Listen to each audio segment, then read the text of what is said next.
10 crusading journalists who died under rather mysterious circumstances. Duong Trong Lam was a Vietnamese-American journalist who had been living in California when he launched the Khai Dinh Lang, a pro-communist newspaper that made him many enemies in the Vietnamese-American community.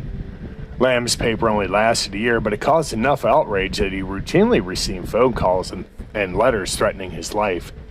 At one point, a man even pulled a gun on Lam's sister and told her to leave the country.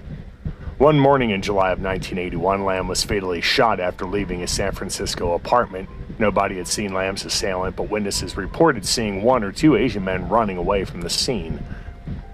Initially, police were skeptical that Lam's politics had anything to do with the murder. They believed Lam was shot over a dispute, possibly because he owed somebody money.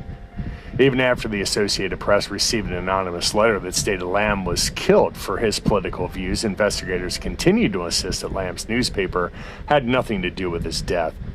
Over the course of the decade, 4 more Vietnamese-American journalists were murdered under mysterious circumstances. Although 4 men weren't communists like Lam, the FBI began to speculate that their murders were connected to his.